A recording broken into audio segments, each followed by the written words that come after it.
Bismillahirrahmanirrahim. Alhamdulillahirabbil alamin. Allahumma shalli wa sallim wa barik ala sayyidina Muhammadin amma ba'du. Assalamualaikum warahmatullahi wabarakatuh. Teman-teman yang dirahmati Allah, tuntunan wudu masih berlanjut. Sekarang episode ke-20. Episode 19 kemarin kita bahas tentang mengusap dua khuf. Nah, episode 20 ini kita akan bahas tentang al-asaib wal jabair. Jabair dengan asaib. Apa pembahasan kita, apa yang dimaksud tentang jabair dan asaib ini? Jabair itu adalah bentuk jamak, bentuk plural dari kalimat jabiroh. Jabiroh itu artinya secara bahasa perban penahan patah tulang. Dalam bahasa Arab, jabiroh itu adalah perban yang dipakai oleh kebanyakan orang untuk menopang tulang yang patah, tulang yang terluka begitu. Asaib itu jamak dari asobah. Sebenarnya punya makna yang sama, yaitu maknanya perban. Bedanya kalau jabiroh itu biasa dipakai untuk perban penahan patah tulang, kalau asaib itu perban pembalut luka. Jadi ada luka bakal misalnya atau luka apapun yang memang butuh diperban agar tidak kotor, agar bisa cepat sembuhnya, itu disebut dengan asaib. Lalu apa hubungannya dengan wudhu? Nah, kita akan bahas wudhunya orang yang anggota tubuhnya diperban. Jadi maka itu disebut dengan istilah al-jabair wal asaib. Jadi berwudhu bagi orang yang anggota tubuhnya diperban. Akan kita bahas pada episode kali ini. Nah, teman-teman yang dirahmati Allah, ada 3 kewajiban bagi orang yang diperban. Jadi dalam berwudhu ada 3 kewajiban bagi orang yang diperban bagian tubuh wudunya tentu ya. Jadi kalau dia diperban bagian perut kan tidak ada masalah, karena perut bukan bagian yang wajib wudhu. Ini kalau ada anggota tubuhnya dan itu anggota tubuh wudhu tapi diperban, maka bagaimana kondisinya? Ada 3 kewajiban. Pertama, wajib membasuh anggota tubuh yang sehat. Artinya kalau bagian lukanya ada pada kepala, misalnya kepala bagian atas, maka muka, tangan, kaki wajib dibasuh. Dalam kaidah fikih ada istilah la yaskutul maisur bil ma'sur. Tidak hanya gara-gara ada yang sulit kemudian yang mudah-mudah ditinggalkan. Ini mudah terkena air, tangan mudah terkena air, kaki juga tidak ada masalah terkena air. Jadi bagian yang tertutupi perban itu yaitu yang diberikan keringanan, tapi bagian tubuh lainnya itu harus tetap dibasuh. Itu yang pertama. Kemudian yang kedua, mengusap seluruh bagian perban. Nah, jadi katakanlah dia perbannya ada di kaki misalnya, maka seluruh bagian perban, contoh digambarin tangan, seluruh bagian perban itu wajib diusap. Beda dengan basuh. Kalau basuh itu kan mengalirkan air, usap tuh tangannya saja yang basah. Tangannya basah kemudian diusap ke seluruh bagian perbannya gitu ya. Itu yang kedua kewajiban. Nah, yang ketiga, kewajiban ketiga bagi orang diperban itu adalah bertayamum sebagai ganti wudhu untuk anggota tubuh yang diperban. Jadi sebagai ganti, karena bagian ini tidak dibasuh, ya maka wajib bertayamum sebagai gantinya gitu. Karena ada bagian tubuh yang memang tidak bisa dibasuh, maka untuk menggantikannya tidak cukup diusap, tapi juga harus bertayamum. Karena ada dalilnya, nanti kita akan sampaikan. Dan dalam bertayamum itu juga harus memperhatikan ketertiban wudhu. Jadi dalam wudhu salah satu rukun wudhu kan tertib. Maka bertayamumnya pun harus tertib. Dalam arti begini, katakanlah bagian yang diperban itu tangan kanannya.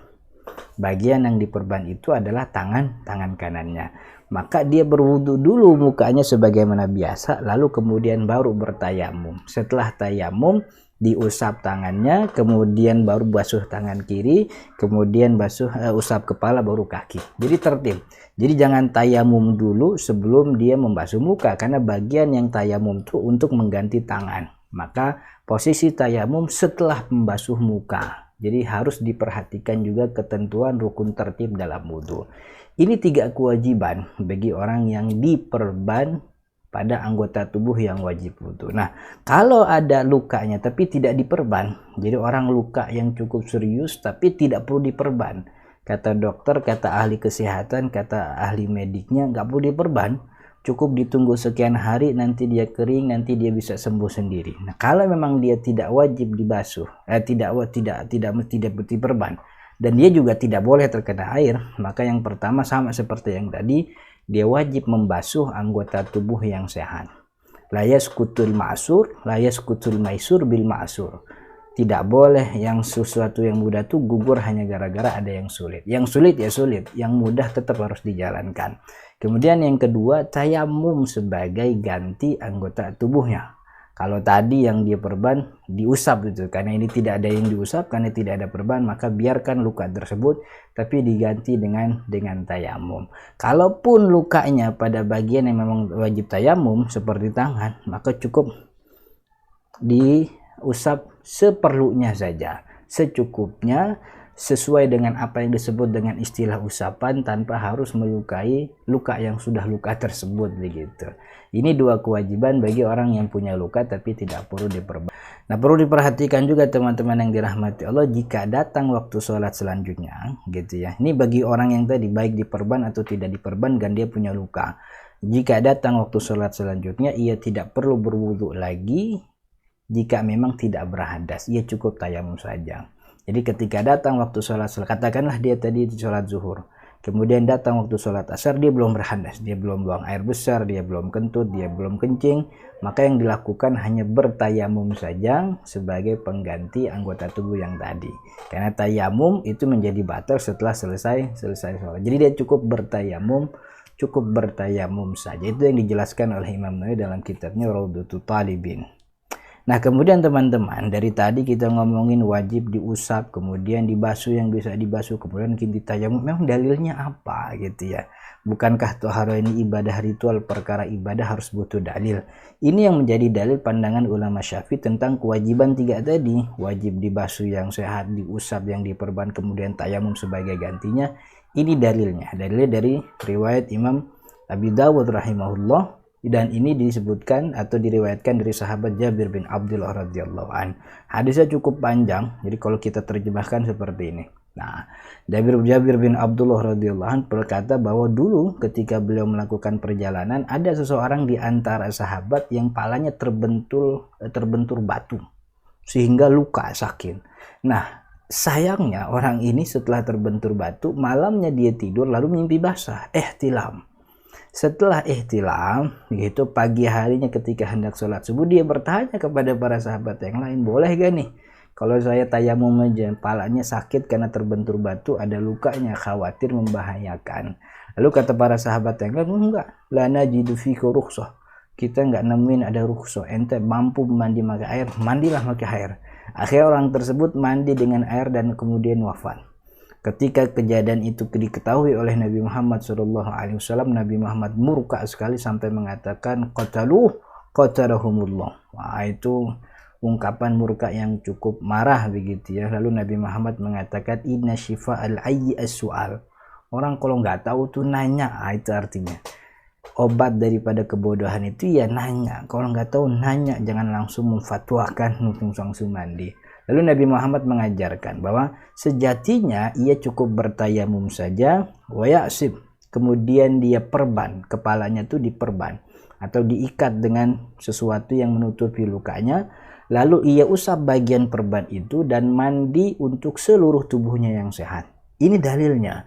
Jadi Nabi Muhammad SAW mengganti tayamum bagi pala yang sakit, palanya diperban dan palanya juga diusap lagi, dan Nabi Muhammad tetap mewajibkan mandi. Artinya Nabi Muhammad tetap mewajibkan mengalirkan air ke seluruh tubuh yang memang sehat. Sedangkan palanya cukup diperban, diusap dengan air, tangan yang basah maksudnya, kemudian dia bertayamum saja.